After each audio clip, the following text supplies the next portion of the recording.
আসসালামু আলাইকুম প্রিয় দর্শক, আজকে আমি আপনাদের জন্য নিয়ে এলাম এমন দুটি ডেজার্ট যেটা খেলে মনে হবে দুনিয়ার সব স্ট্রেস ছুটি নিয়ে মালদ্বীপে গেছে। চলুন প্রথম রেসিপি দিয়ে শুরু করি। প্রথমেই নিলাম 1.5 লিটার তরল দুধ, তার সাথে যোগ করলাম 2 প্যাকেট মিনি পাউডার দুধ। মানে এক কথায় দুধকে আজ ভিআইপি ট্রিটমেন্ট দেওয়া হচ্ছে। দুধটা চুলায় বসিয়ে দিলাম, তার সাথে গেল দারচিনি, এলাচ, যাতে ফ্লেভার এমন আসে পাশের বাসার আন্টিও এসে জিজ্ঞেস করবে, বৌমা কি রান্না করতেছো?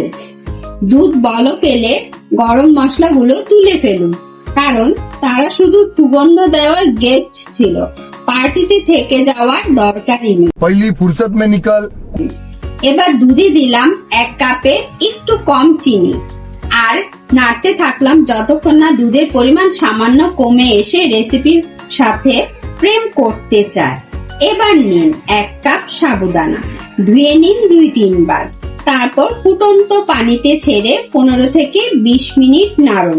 সাবুদানা স্বচ্ছ হয়ে গেলে বুঝবেন এরা জীবনের সফল। তারপর ঠান্ডা পানিতে ধুয়ে নিন যাতে দানাগুলো ঝরঝরে থাকে, মানে সাবুদানাও চায় হ্যান্ডসাম দেখতে।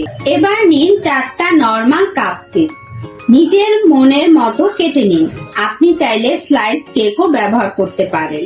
এবার জাল দেওয়া দুধের সাথে অর্ধেক সিদ্ধ সাবুদানা মিশিয়ে গরম করলাম, তারপর সেই দুধটা কেকের ওপর ঢেলে দিলাম। এর ওপর কলার স্লাইস, কারণ কলা দিলে স্বাদ এমন আসে মনে হবে আঙুলও চিবিয়ে ফেলি। ইচ্ছে করলে অন্য ফলও দিতে পারেন, যেমন আমের সিজনে আম। ডেকোরেশনে চাইলে পেস্তা ও কাজু বাদাম দিতে পারেন। অতিথিদের সামনে দিলে ভাববে আজকে আপনার ঘরে মাস্টার শেফ এসেছে। এভাবেই আমাদের প্রথম ডেজার্ট সাবুদানা কেক ডিলাইট প্রস্তুত। দ্বিতীয় পর্ব দেখতে চোখ রাখুন আমাদের চ্যানেলে।